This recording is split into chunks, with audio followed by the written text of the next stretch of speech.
Good afternoon and welcome to APICS Providence Chapter Webinar, Inventory Control Without Crashing, presented by Ed White. Please turn your microphone off to avoid any noise and interruptions. This presentation will be recorded and will be available in the APICS Providence website. APICS Providence Board of Directors would like to thank Ed White for taking time out of his busy schedule to be our webinar guest speaker. We appreciate his interest in our members' continued education. Ed is a proven supply chain professional with extensive experience in project management, process optimization, Lean Six Sigma, education, and training. He is the founder of J. Tritium Consulting. Over the course of his career, he has worked in several industries. He has held positions at many different management levels and has been responsible for numerous projects in supply chain, cost saving, education, and value enhancement. He has been an active member of APICS, both as an instructor and chapter board member for more than 20 years. Today, Ed has prepared a presentation with several inventory drivers. At one point during this presentation, he will ask the attendees to participate by choosing your top driver of interest. Please use the question box in your GoToMeeting window to send your questions, comments, and answers. Ed, we're ready to start. Okay. Welcome, everybody. Hopefully I'm coming through clearly. I have actually two different targets for today's presentation. The first one is that I have fun. So if at the end of this I think I've had fun, then I'm successful there. And the second one is that all of you leave with something new to think about or a different way of looking at things when you're thinking about them. And hopefully you will all be successful in that, which will make the overall thing very successful. As Manny said earlier, questions are wonderful. Don't wait to the end of the presentation because there's going to be a lot of stuff, and how far we get through it all, which will make more sense as we go through, will depend on different things. So since we'll be jumping around from topic to topic within the larger topic, when you have a question, please put it into the question box. Manny will be monitoring them, and she will bring them up as they pop up. So. Also, as she said, there will be a vote where you get to decide which drivers we're going to look at. I'll explain that when we get to it. So, with that, start your engines. Yes, I've been told I have a very strange sense of humor. Okay, so the first question we have to ask whenever we're talking about inventory is, why do we have inventory? And most people do ask that question a lot. Unfortunately, not everybody comes up with an answer to it. My own definition of why we have to have inventory is that you should only have inventory when it's cheaper to have inventory than it's not to have inventory. Okay. So for instance, if I don't have inventory, I'm probably not going to have the stock to send out to a customer. If I have the inventory, there's a cost to have the inventory. If I don't send orders out because I don't have stock, there's a cost to that as well. Whichever cost is the cheaper cost is the one that I want to incur. So why do we have inventory? Because it's cheaper to have it than not have it. If it's the other way around, we shouldn't have that inventory. Which, of course, would bring up the second part of the question, which is, what is the correct level of inventory? So how much is? Trying to figure out the costs of the different having, not having, and such can be difficult. In a lot of cases, we are flat out guessing on some of the costs of it. But we have to determine what the correct level of inventory is. For most of the people who are trying to control their inventory at their company, the correct level of inventory pragmatically ends up as that which keeps your management happiest, which is usually a lot lower than you would prefer to keep, but that's life. The one thing you have to keep in mind, though, about inventory is that inventory is a symptom, not a cause. Now, what I mean by that is we don't have inventory because we have decided we want to carry this much inventory, or we don't drive it down because we only want to have this much inventory. The inventory is a result of decisions that are made in other areas. If you decide to increase your lot size, you're almost invariably going to increase the amount of inventory. Decreasing lot size will almost invariably decrease it. If you decide that you want to do all your changeovers after shift, which means that you're going to be running longer runs or making more material you need, inventory is going to go up. All of those are the causes. The symptom, what happens is when you make those decisions, inventory goes up, inventory goes down. All those different decisions, the other things that go on around that drive inventory up and down, I call them drivers. And again, strange sense of humor, because I call them drivers, I then immediately started thinking about car racing, and that's what led to this overall presentation. So when we are considering what inventory levels we should have or how we should get to what we want to have, we have to consider what the relationships and the trade-offs are between all the different drivers that are going to be involved in that. And we will talk about several of them. One thing to consider is the relative importance and effect of each of the drivers and the changes between the organizations over time with change in the economy, competitive factors, and any of hundreds of other factors. So we've got a lot of different drivers. I've actually got 20 some odd that I normally look at. How they interact with each other changes with time, with the levels of them, with the different factors themselves. So because things are going to change time, I could look at and come up with a perfect inventory right now. Tomorrow, it could be different. Certainly a month from now, 2 months from now, 3 months from now, it will be different. So that means there's never going to be a list of 5 or 10 things that we can do for perfect inventory. It's going to keep changing.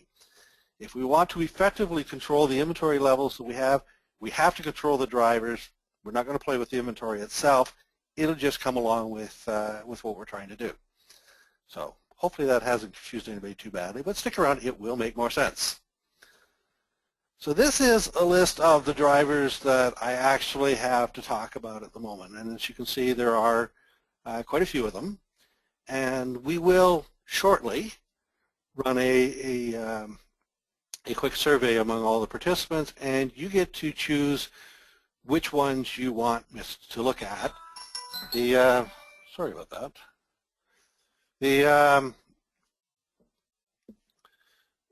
Manny's going to monitor the votes as we go through, and she'll pick out the ones that has the most people asking for it. We will jump to that, and then we'll go to the second and the third and such. But because it's my presentation, I get to choose the first one we're going to go to, and that will give you an idea how the other things will go. And I think that the most important one of all of them is the way that they interact with each other, or what I call factor interaction. So let's look at that one, and then after that we'll come back and you can choose where we're going to go from there. So with factor interaction, what we're really talking about there, as I said, there's 20-odd factors that I tend to look at. How do they interact with each other? This is, I think, probably the most important because, and if you look at the slide there, I have 1 plus 1 does not equal 2. If you take factor 1 and you add that to factor 2, say, factor 2 is double the effect of factor 1, it doesn't give you 2 times the effect. Sometimes they add together in different ways. Sometimes one of them will even reverse the other. So we need to be aware that they are interacting. We need to understand how they're interacting, and we need to understand that they will interact differently. Each factor has its own specific effect on the inventory levels, but the multiple factors, not linearly additive, and we'll move on from there. So we need to watch sometimes, and I've seen this happen a number of times, you can have a relatively small change in one of the factors, and it can make a dramatic change in the overall inventory values. So sometimes that can be a real pain trying to track down which factor is suddenly causing different changes. Now, just as an example, so to maybe make this a little clear to everybody, if you can all sit and think about a pond. So you've got a pond of water sitting there, and what would happen if you were to pick up a rock and chuck it into the pond? Well, obviously you're going to get ripples, okay? The pond itself represents your inventory, how much inventory you've got. It's this big pool of inventory. The rock represents an inventory driver, just one. Okay? And the ripples are the effect that you get out. And those ripples spread out across the pond, and they'll have their different effects. What happens if you throw in more than one rock? obviously you get a bunch of different ripples and they start overacting with each other. So where each of those ripples crosses over another, that's where we get the interaction that I was talking about. And of course, the more rocks you throw in, the more ripples you get, the more the effects get in. And for most of us in our normal life, you don't have one or two people sitting there chucking rocks in. You've got everybody in the place chucking double handfuls of gravel in. So there's not a lot of ripples. For those who are maybe a little bit more technically minded, maybe a way of looking at the waves, hopefully everybody is familiar with standard wave theory. So you've got the waves that go across, which would of course be the ripples. And in standard wave theory, if two waves cross each other, if a trough, which is the lowest part on that wave, happens to go across the trough, you will get twice as deep a trough. Same if the crest, or the highest point,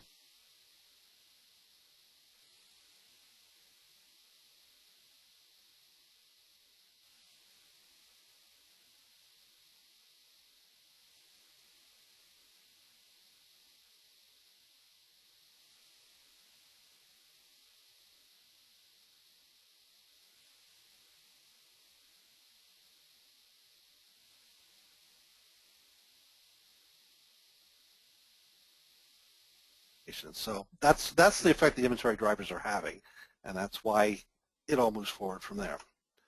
So hopefully that gives a better idea. Just another quick example, and this is specific with inventory. In this case, I've chosen 4 different drivers, which is batch size, forecast accuracy, lead time internal, which is what's going on inside your company, and lead time outgoing, which is from you to your customer. So let's start first with the forecast accuracy. So if you've got, and we all know the forecast is going to be wrong. There is a level of accuracy for every forecast, and that's really what we're more interested in. How accurate is the forecast, not what is the forecast. In this case, we've got a forecast. The accuracy is not very good, and as a matter of fact, the forecast is forecasted high. So what's that going to do for inventory? Well, we're going to use the forecast to plan how much inventory we need to have. Since we're planning for a higher number than we're really going to sell, we're going to end up having inventory left over afterwards. So it's the fact that our forecast was inaccurate high has driven our forecast, or driven our inventory upwards. That's a one-factor interaction. Now let's add in the batch size. When you run your forecast and your plan through your MRP system, it takes all the information of how much inventory you've got, what orders you're expecting to get, and all the other good things that are happening, and it comes out with a recommendation of how much you should be making or getting ready for that. If your forecast is high, it's going to require or ask you to make more, and potentially you may need more than one batch of something. So where you would have needed only 1,000 pieces because your forecast was high, now you're needing 1,020. Well, MRP, being its very strange little self, if it looks at 1,020 and a batch size of 1,000, it's going to say, well, one batch doesn't work for me. I got to make 2 batches, and it's going to recommend that you make 2,000 units. And that, of course, is going to cause your inventory to go up even higher again. So now you've got an inventory that's high because your forecast was wrong. You've got it much higher on top of that because it's tripped off a batch size interaction, which is requiring you to make more than you need to make. Okay. Now, if we look at lead time internal, the longer that it takes you to actually take orders into the system, to run them through the system and actually make them and get them ready to ship, the more lead time you need to have in order from when you take the order to when you're going to ship it. And again, we all know that forecasts are more inaccurate the further out you have to go. So the longer the period of time you're looking at that forecast, the more inaccurate it's going to be. So the longer your internal lead time, the longer your forecast is going to have to cover, the more inaccurate, and again, you run the risk of it driving inventory up. Lead time outgoing is basically the time from when you're ready to ship to when the customer receives it. If it's going to arrive an hour later, it's probably not a big deal and will have a minimal effect. However, if it's going to take a week or 8 weeks to get from you to the customer, you've again extended your forecast lead time dramatically which is going to have a dramatic effect on your inventory. So you can see how the four different types that I've talked about, how they're interacting with each other, all of them conspiring to drive your inventory up higher. So hopefully, and again, if anybody's got any questions as I'm going through, please just type them in, and Manny will come in on that. So hopefully that gives you an idea of what we're talking about and how these things work. And what we'll do now is we're going to jump back to, and that's not where we're supposed to jump back to. So let me try something else here for a second. Okay, so here on this slide we have all of the different drivers that we can vote for, and what we're going to need you to do is everybody pick the one driver that you would like me to talk most about and type that into your question box. As I say, Manny will monitor that, and she'll try and get a sense for what's the most common or the most popular one, and she'll let us know, and then we will jump into that. So Manny, if you could monitor them. We have an answer here, 81. 81. So that will be key performance indicators. Key performance indicators? Yes. We've got one vote for that, or that's the one that's leading? Well, we have, okay, 12 is winning. 12 is winning?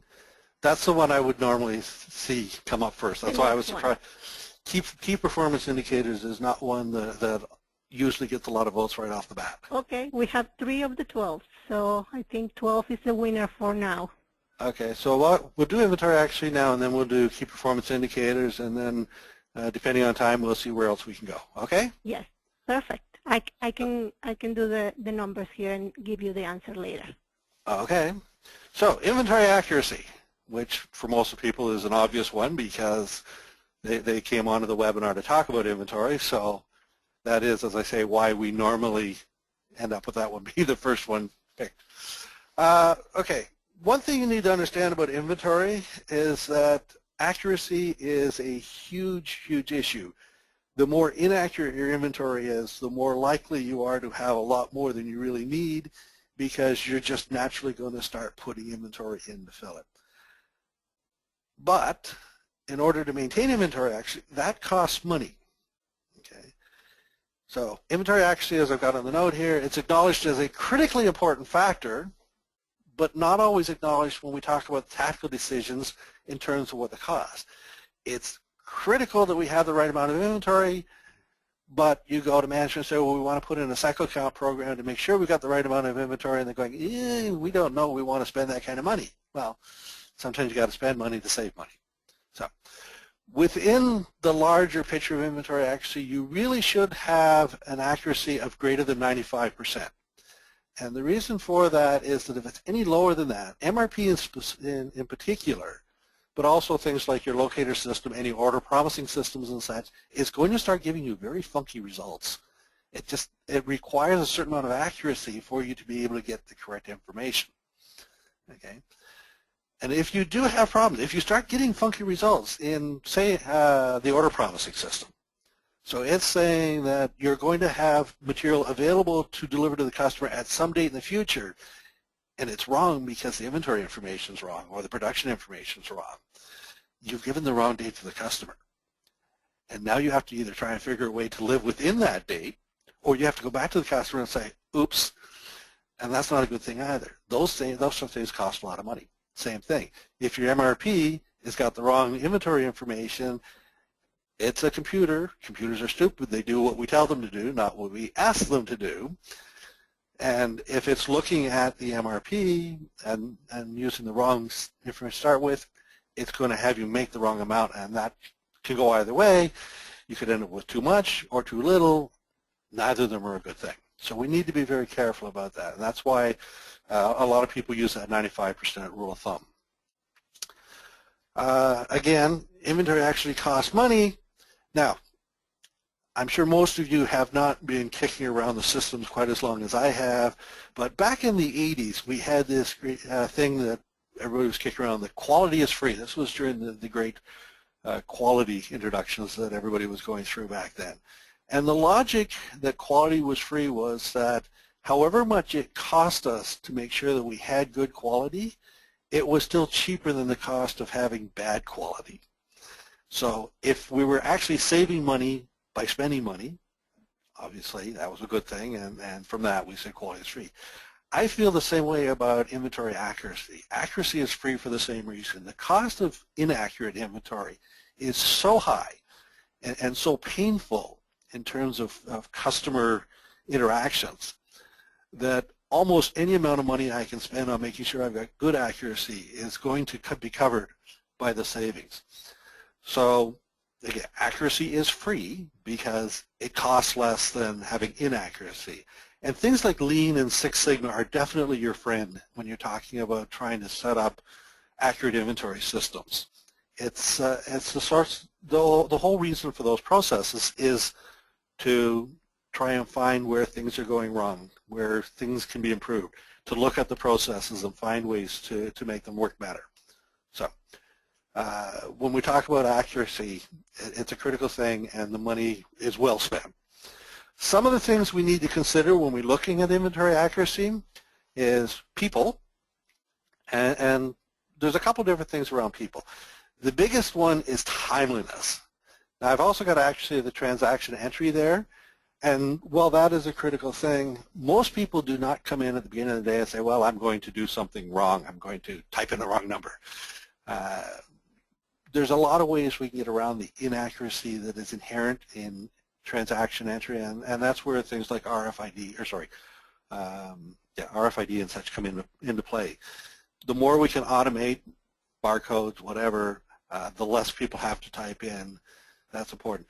Timeliness, however, is one of those things that unless you have a full radio frequency system, you're going to have that problem. So people go out and they do something, they move something from one location to another, they make something, they ship something.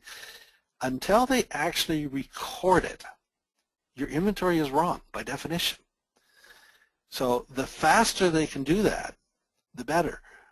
But very few companies press that as being an important thing. Okay, as soon as you've done this, make sure and record it in the system. Say, no, you can wait a while and do it, or do it at the end of the day, or record it on scraps of paper and hand it in, and God help you if any of those scraps of paper get lost. But the point is that because of the timeliness factor, things are happening afterwards, and your inventory is wrong. The best possible way to deal with that is to put a radio frequency system in so you're real time, and that way the inventory keeps up with everything. Process discipline. Now, when I talk about process discipline, I'm not talking about going out and hitting people in the head with a stick to discipline them when they make things wrong. It's the discipline of following the processes as they're set up. So making sure people know that they need to record things accurately, that they need to record them within a timely fashion. And it extends to things like keeping the warehouses clean or keeping the plant floor clean, because cleanliness by itself also sets kind of the transactions that are going on around it. People see a dirty place and they figure, well, they can be sloppy because everybody is sloppy about a bunch of things. When you do your production counts or any sort of reporting, are they done correctly? If you're using things like the system to actually take out your inventory based on the formula, if you didn't make it exactly the way the formula calls, then it's going to have effects on your inventory. So you need to be constantly looking at how that can go. When we talk about the systems themselves, it's the sorts of what systems you have in place. How do those systems locate the inventory that you've got? Again, RFID, wonderful thing. How timely is the transaction entry? Radio frequency systems, the more timely and therefore the closer to real time, the better they are. Your part numbering system, does it predispose you to accuracy or to issues within that? So for instance, we know statistically that if a part number is longer than 8 digits long, with the 9th digit, your inventory or your input accuracy will drop dramatically. And then there's set numbers after that again, where at those numbers, people just start making more errors. Within this numbering system you have, does it have both ones and I's, O's and zeros? Those can be misread, they can be mistyped. So you should try and make sure that your numbering system doesn't have any of those built-in confusers. All the different characters, the slashes, the dashes, the hash marks and such. they're not in comfortable places for it to type. So people will, when they're trying to put them in, sooner or later, make a mistake. Try and make your numbering system as simple as you possibly can, as short as you possibly can, and only numbers. You will have fewer input errors. Do you have an adequate cycle count system, which I suppose should probably be expanded to? Do you have a cycling system at all? A lot of people don't. But and cycle counting is one of the other drivers on here. We can talk about that later if people want to. But the important thing with cycle counting is it's not that you do the count, it's that you find out why the count was wrong and that you change the processes so that they don't. Over the long run, as with any continuous improvement process, it will tend to get better and better and better. It's not going to show up immediately, but with time, it will definitely improve things. So again, and at the bottom there, do you have either an RF or an RFID system? Both of them are great systems. They both have a lot of potential, and they can make our life a lot easier in a lot of different ways. But a lot of companies are not interested in putting them in, again, because of that cost thing. So different things to think about within that. Some of the key steps that we need to go through in order to ensure that we have acceptable inventory, I would strongly suggest a good cycle count program. They're expensive to put in. Try not to put them all in at one time. Pick a section, do that, and then pick another section and add them into the process, and another section, add them into the process. If you try and do the whole thing at one time, you're going to have a lot of pain. Timeliness in the movement reporting, how fast can you make those transactions get into the system? Again, the whole thing back to RF. The employee and process discipline that I was talking about a couple minutes ago, making sure that people know what the process is and that they actually do use it. The sensible part numbering system, having numbers rather than all those funny little things. And of course, the valid locator system I talked. So those are the keys to inventory accuracy. Just a quick side note on the cycle counting. It's a program that in and its own will not solve the inventory problems. If you just go in and change your inventory to whatever the new count is, it's exactly the same as doing a physical inventory at the end of the year. It's not going to change anything. It's not going to change the reasons for the inaccuracy. The key to success is fixing the reasons for the errors and then moving forward on that. You do need to fix the actual counts. Don't get me wrong about that. If you don't actually change it, then that's not going to give you the right count. But the important thing, again, to emphasize it is find the reason for the errors, fix that. I would, before I try doing a cycle count program, get a really good root cause analysis training in there first and get people up to speed on root cause, how to do it and such.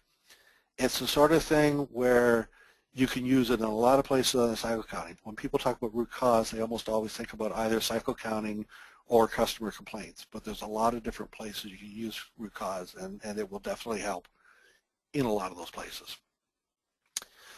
The timeliness, again, once the inventory is moved, the inventory is wrong until the transaction's entered in the system. Faster is better. Longer the delay, more likely you are to have order entries. And again, real-time radio systems are your friends. Okay, and that takes us out of there. So let me just, good. Now, I believe the next one we wanted to look at was key performance indicators.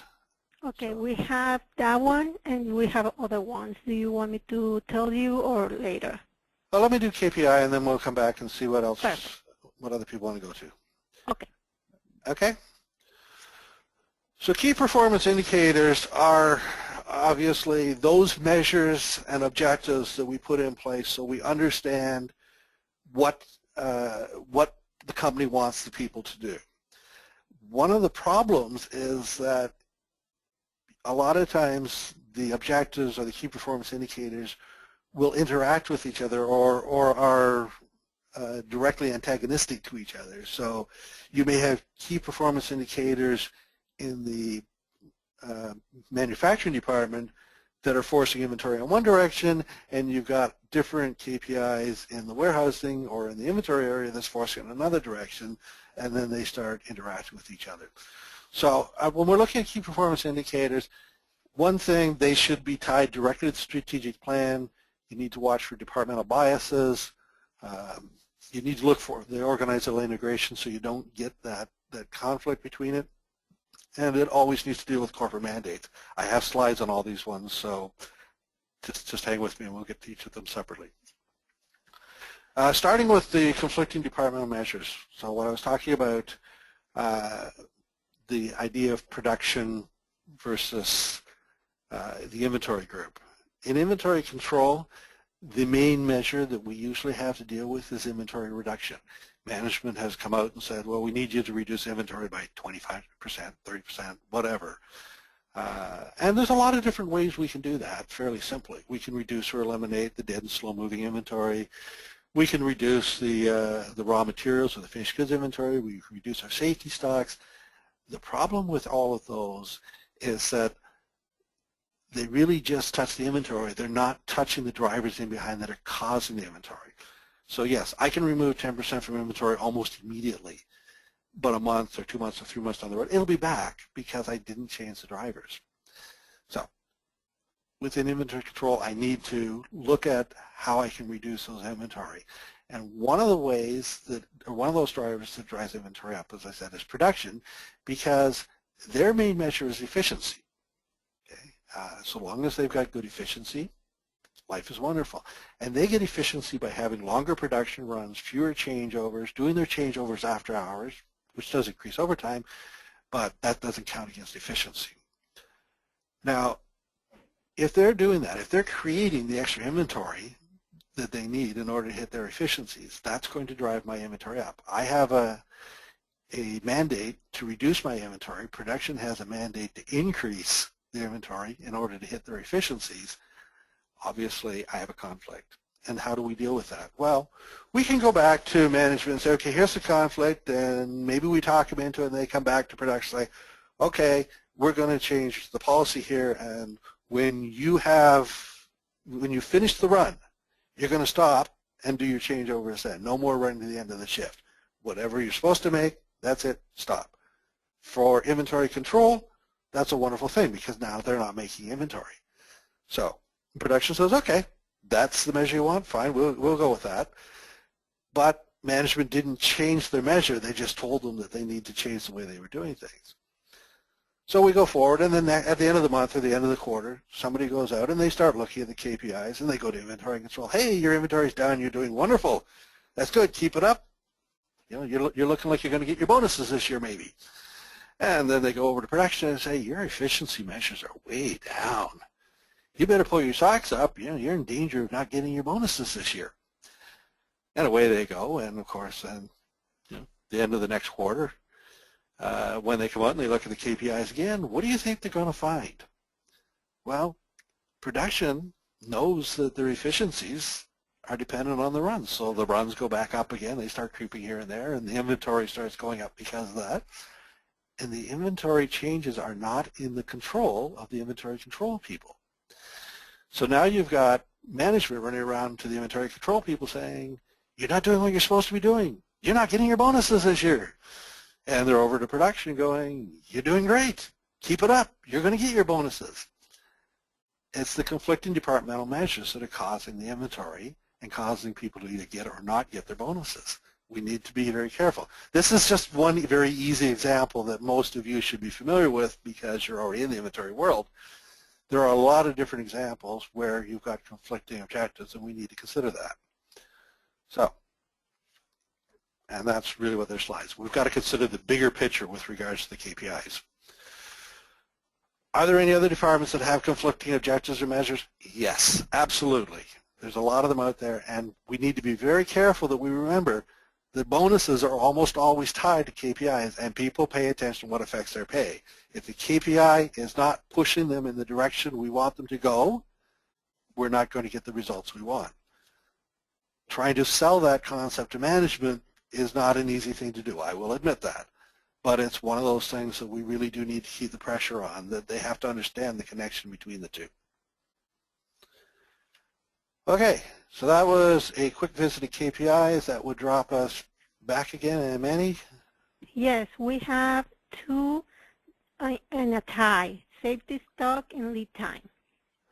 Safety stock and lead time? Why don't we talk about safety stock? We have 20 minutes, so I think we can do both. Probably. So that was safety stock. lead time, there actually are 3 different lead times: inbound, outbound, and internal. Did they specify which one? Oh, all of them. Uh, So let's start okay. with safety stock, and then if I can get more votes, I can see which safety stock lead time would they like. Okay, so everybody think about that, where they want to go. And okay, why did that jump to that one? Sorry, let's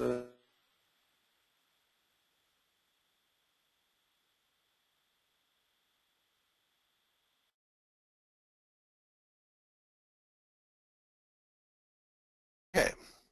Safety stock levels. The thing we need to consider when we're looking at safety stock levels is what's the cost of maintaining the inventory.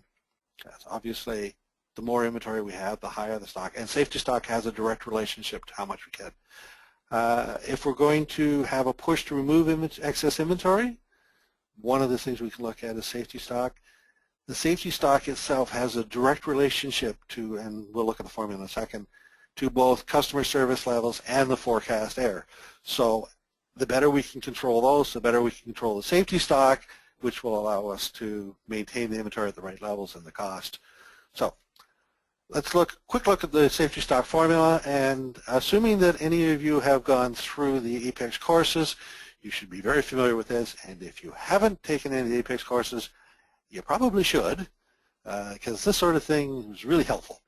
So safety stock is equal to standard deviation times the service level safety factor. The standard deviation is based on the difference between the forecast demand and the actual demand. And you remember I said earlier, forecasts are always wrong.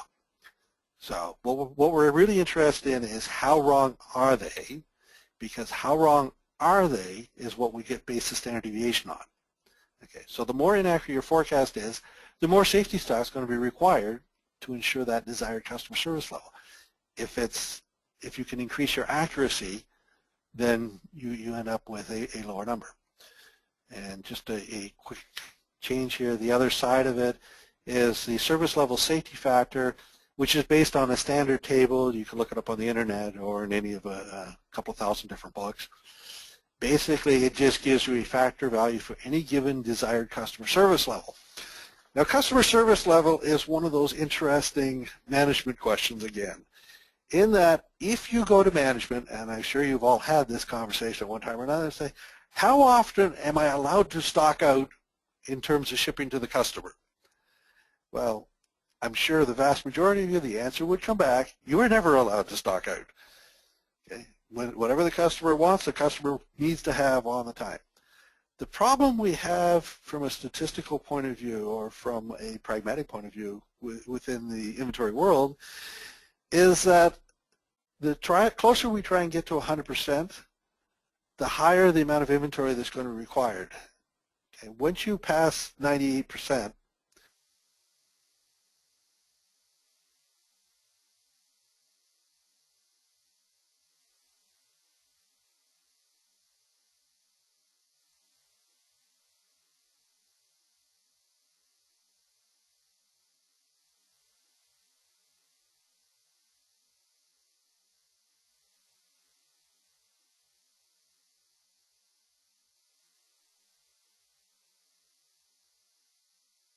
I don't have that big a warehouse. And quite frankly, management would have a real problem if I tried.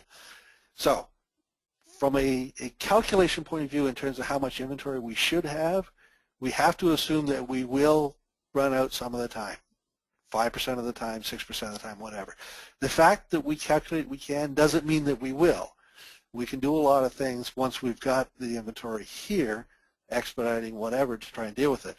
But from a calculation point of view, we have to give it that number. So for most people, it's probably going to be somewhere between 85 and 95% customer service level, but it's whatever management is willing to live with. 100% is not going to work. As soon as you calculate it and tell them the number, they'll choke. So one of the things we want to do, obviously, if we can reduce the deviation in the forecast, that demand deviation, then the standard deviation number goes down. Since we're multiplying that by the safety factor, that's obviously going to drive inventory down as well. And again, this is one of those areas where Lean Six Sigma really comes into its own. looking at the different deviations or within the process, because the whole idea of Six Sigma is to remove variation. That's the philosophy, just as the philosophy of Lean is to remove waste. So we use it for things. And in order to reduce that demand deviation, we want to do things like make sure our inventory accuracy levels are very high. The higher our inventory accuracy levels are, then the better we're going to be able to deal with that. Lead times, as I talked about earlier, the longer the lead time, the more inaccurate your forecast is going to be. The more inaccurate the forecast, the higher the demand deviation, the higher the safety stock, the higher the inventory. So these things all connect together. Warehouse capacity, that seems kind of a strange one to put in for demand deviation, but there's kind of two things to think about around demand deviation and warehouses in particular. When we look at demand deviation, the customer is asked for a certain amount at a certain time. Okay, if we don't ship it to them on that time, but we do ship it all to them, say a week later, if that happens to fall over top of the month, when we go to do our forecast, we're going to look up how much we sold previously because we're looking at history to figure out what happened and what's going to happen in the future.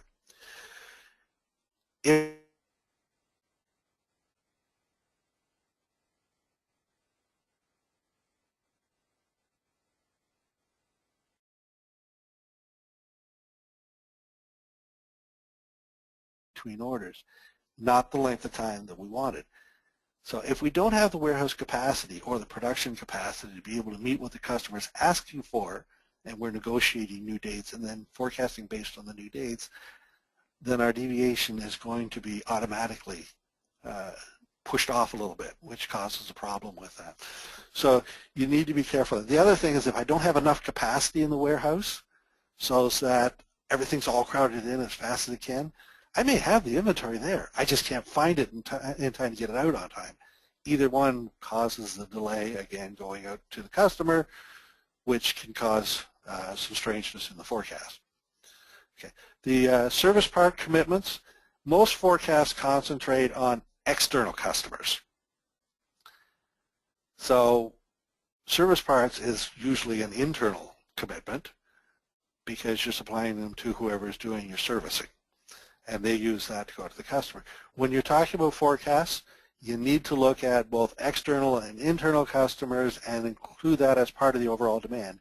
If your forecast is only looking at the customer, then automatically you're going to have a forecast that is wrong by whatever your service part commitment is.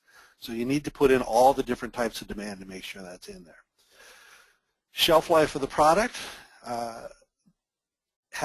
Safety actually goes more the other way. Safety stock has a very real effect on shelf life in that if your shelf life is very short, you can't keep a lot of extra stock around, so you have to drive your safety stock down based on shelf life. But driving the safety stock down will also automatically drive down the customer service part of it. So they're interacting back and forth on that. The logistics, both inbound and outbound, we talked about that previously. The longer the logistics is, or the lead time that's associated to both inbound and outbound logistics, the longer the forecast time period is going to be, and therefore the more inaccurate. So if we can do anything to bring those lead times down, that will help us to reduce demand deviation. Government regulations, very much a factor, something we generally do not have control over. The one nice thing about government regulations is if they're going to make a change which is going to change the demand that we're going to have, usually we have a lot of pre-notice that they're talking about making this, because it takes the government a long time to do things. Occasionally, they do things very, very quickly with very little notice. And when that happens, then the effect on your demand can be significant with very little chance to try and ameliorate it beforehand. And of course, that causes deviation issues as well. And again, the bigger the deviation, the bigger the standard deviation, and therefore the bigger the safety stock is going to be. The other thing you want to do around safety stock is you want to be looking at the safety stock, reviewing it regularly to make sure that safety stock still makes sense. Things change with time. Okay, demand error changes. So what happens is a lot of people will work out what their safety stock should be, and they'll never go back and look to make sure if it still makes sense. Okay, if the demand error, so you've been playing with the forecast, now your demand error is half what it should be, or what it was before. That means your safety stock can be reduced based on that. Same thing, customer service levels can change. Maybe you were okay with 90% before, but now the company wants to go with 95%. You've got to recalculate what your safety stock should be. If the material itself has been obsoleted, somebody better be going back into the safety stock system and zeroing out the safety stock, because if you don't zero the safety stock when you obsolete a product, it still is putting out a request. Even if you take your inventory down to zero, the system treats safety stock, or the requirement for safety stock, as a requirement. And it's going to be putting out a notification of purchasing that they need, or production, that they need to get more of this stuff in because you don't have any stock. So, and they may or may not know the material's been obsoleted, or they may or may not be paying attention. So they go out and they buy some more stock, and it comes into stock, and now the next time you look at your dead and slow moving report, suddenly you've got inventory there that you didn't have before. So you get rid of it. Without zeroing the safety stock, you start the cycle all over again. So you have to make sure and go back to safety stock. Personally, I like something called safety time better than safety stock. Most of you probably run across, but very few people actually use it. The nice thing with safety time is that what it does, it looks at the forecast to determine how much safety stock you should have rather than the actual safety stock number itself. It's not a fixed number, which means that if the forecast drops down to zero, then the safety time stock that will be kept also drops to zero. So if somebody isn't good at going in and zeroing stock out or zeroing the safety stock number out, that'll take care of that.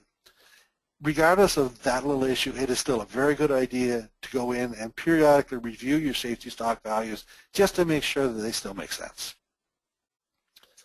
Okay, and there's a quick thing about the safety stock, or safety time, that it's calculated based on the future demand. So I like it. It's every system that I've ever worked with has got it there, but very few companies use it. You might want to look into it and see whether it would make sense for you. Okay, and that takes care of safety time. Did we get an answer? We have time only for one more, and it's going to be the internal lead time. Internal lead time, okay. 57. And then we have 5 minutes for questions. There's definitely something funny going on with my slides here. It's jumping me to the wrong one. Okay, internal lead time.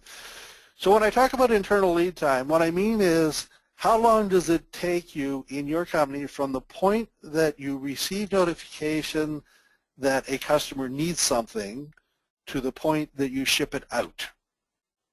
Okay? And there's a lot of different things that build into that. So you've got order processing time, you've got the time it takes to acquire the material itself. A lot of us keep raw material inventory just to get around that because it can be very long lead time on that. But if you need more, then you need to acquire that as well. How long does it take to prepare stuff for shipment once we've got it made, and how long does it take production make? So you've got a couple of different things that are contributing to that. Okay. So when we talk about order processing time, the order has arrived at the front desk. Somebody says, okay, I want to buy this much. How long does it take you to actually get it in? There's a couple of different things you need to be thinking about there. One is the longer it takes, the longer your lead time is going to be. That's a bad thing. The other thing is that it's symptomatic of organizational attitude. If it takes a very long time or it's very bureaucratic to get something done, people start looking at that and going, well, it's okay if I take my time. It's okay if we add extra piece of paperwork in and such. And those sorts of things can then spread like wildfire into a whole bunch of different areas as well. So we need to be very careful to try and keep the paperwork down to an absolute minimum. Even if we've got the stuff sitting in hand, if it's in queue somewhere, it's still inventory on our books until we ship it out the door or until we can actually show it as customer stock.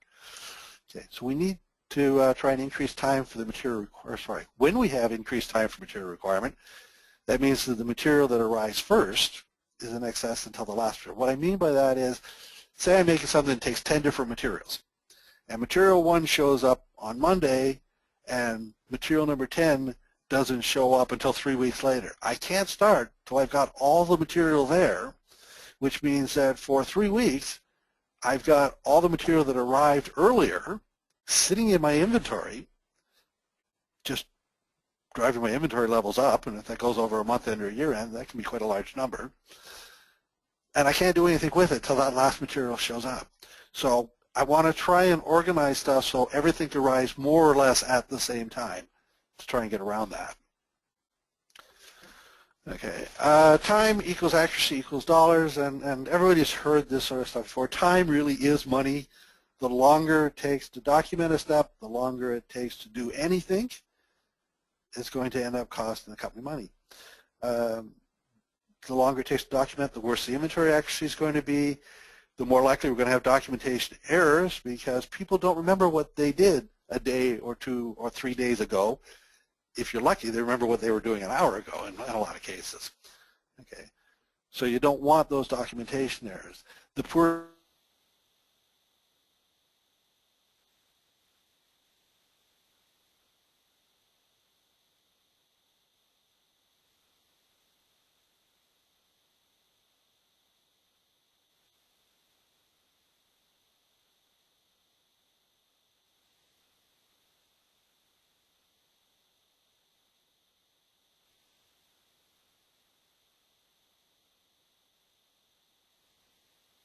to where the rocks start poking through, and suddenly you've got problems all over the place.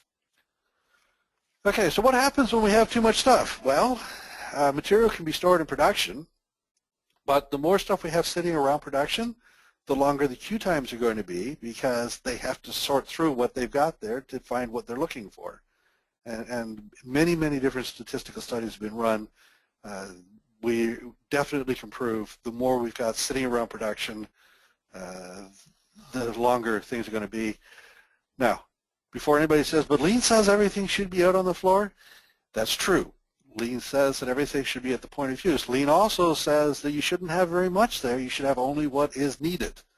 So, keep that in mind. The two things do fit together. They are not arguing with each other.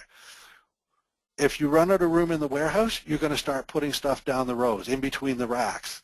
Well, that means that when you're trying to get at something, invariably, it's going to be behind something else. So now you have to go get the tow motor, you move the material that's in the way, you get what you want, you look to see what the next thing is that you need, and where do you think it's going to be? Probably right behind where you just put the stuff. So we end up moving stuff all over the place. It increases the length of time it takes to find things. It just makes life miserable for everybody. You don't want to store things off the racks at all possible in the warehouse. Warehouse, again, rule of thumb, for whatever it's worth, warehouse should only be at 80% capacity.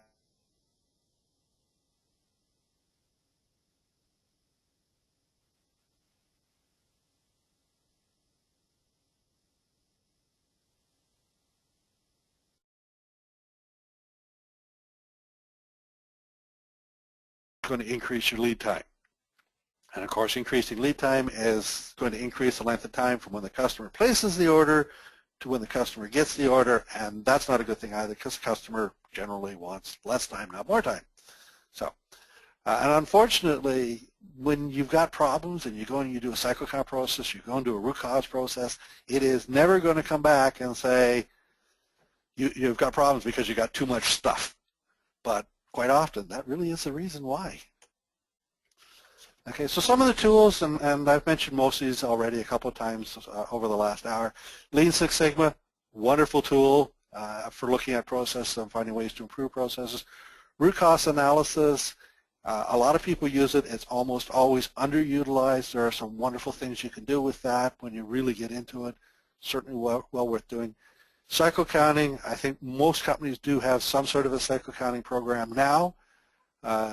It's very expensive, I will admit that, to set up, but it does pay for itself and it's well worthwhile.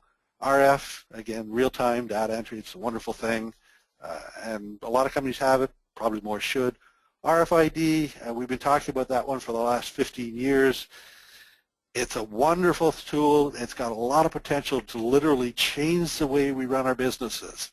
It's not really used by a lot of companies yet, but I think you're going to find that it will, over the next several years, become a much bigger player in the market.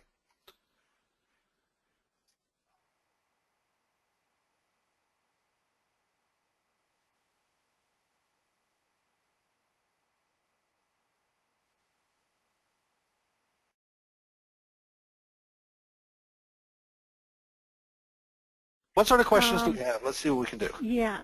What are Mr. White's thoughts on replacing inventory with information? If you can replace inventory with information, it's a wonderful thing. Information is far cheaper.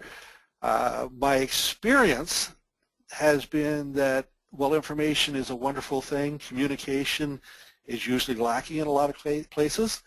So if you're going to start going with information as a way of controlling or reducing the amount of inventory you've got to make sure you've got really, really good communications between all the various players. The fact that you've got something or that you can do something if somebody doesn't know about it doesn't do you a lot of good. Communications is a big problem in a lot of different companies and a lot of different areas. So that's certainly something that people should be looking at, and yes, it can have a very direct effect on the amount of inventory you have. Okay, next. we have another question.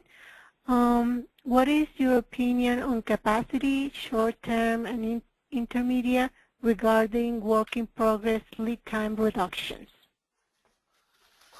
Okay, that's actually about 4 questions looped together there. 4 questions, okay. Okay, that's okay.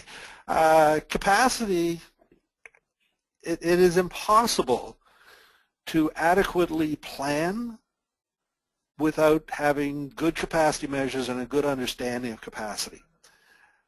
And I start off with that because most companies do not do capacity or don't do it well, which creates a problem.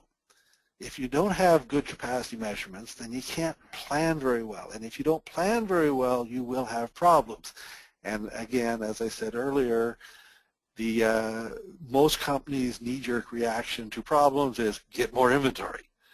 So there is, again, a very direct connection between capacity, capacity control, capacity measures, and how much inventory you're going to have. Certainly, again, as with some of the other stuff we've talked about, if you can get into the capacity and understand it better and control it better, it will help a lot, not just in terms of inventory, but in terms of the amount of firefighting that goes on around the place. A lot of companies end up doing a lot of expediting, a lot of firefighting, simply because they didn't plan well. And of course, as the old saying goes, a failure to plan is a plan for failure. So definitely capacity, something you should try and spend a lot of time on. Having said that, I mean, there's a whole bunch of other things you should, and you've only got so much time. So people do have to pick and choose, and that's one of the reasons why every company has its own kind of strengths and weaknesses, because they've picked or choose other things as primary issues. Hopefully that helps. Any others, Manny? No, I don't have any, only saying great job, nice presentation, all compliments to you. Yeah, we only have, a few minutes if you want to just wrap it up. And yeah. Hopefully I wasn't talking too fast there, but yeah, so if you have any other questions, you can send them, I guess, to, is there some address that they can send it to afterwards if they have any other questions? Okay. That they can be forwarded to me? I'm not sure what address. Certainly you can send them directly to me. I've put up my my email on the thing there, and I will be more than happy to answer back. I just received another one. It says we have 2 minutes, so we can. Someone was surprised to hear that the root cause analysis wouldn't identify too much stuff. Is that really the issue? Sorry, well, you said root cause won't? She was surprised to hear the comment that you say about the root cause analysis, that it wouldn't identify too much stuff in the inventory. So that's a really issue? It can be, okay. And again, this is going to go back somewhat to how you've trained people to do root cause analysis and what sorts of tools they use. But for instance, if you were to use a fishbone analysis, that may Okay. be one of the things that's going to pop up, but probably not going to be one of the ones that'll be picked as a higher thing. When you're looking at, okay, say that you're looking in the warehouse, and the problem is that they can't find things in the warehouse. Root cause is probably going to end up concentrating on things like locator systems, or how we put things away, or how we go looking for things. It is unlikely that the people who are going to do it will stop with, well, the warehouse is just overfull. There's too much stuff in there. Okay, and one could argue that if they did come back with too much stuff in that example, that you haven't got to the root cause. Why is there too much stuff there? Yeah, go back to first principles with 5 whys. So you end up, why is there more inventory, or why is there too much inventory there? It's not usually the answer that, in my experience, comes back. They'll tend to go back to far more technical answers to that. That could be just the types of companies that I've worked with in the past, but that has been my experience. I can honestly say I have never yet seen a root cause come back with that answer. Oh, perfect. Okay, so we are on time, and it's 2 o'clock, yes. Thank you very much, Ed, for your time again. Thank you. Thank you, everybody. Yeah, I said at the beginning that my target was for me to have fun. I had fun. Hopefully I didn't talk too fast. When I don't have an audience to interact with directly, sometimes I start talking fast. It is hard. And hopefully you all got something from it, and certainly that you have some new things to think about when you go back and look at things in your work. And I hope it was a success for you. Enjoyed myself, and hopefully we'll talk to you again another time. Yes, for sure. Thank you, everybody. Thank you. Bye. Bye-bye.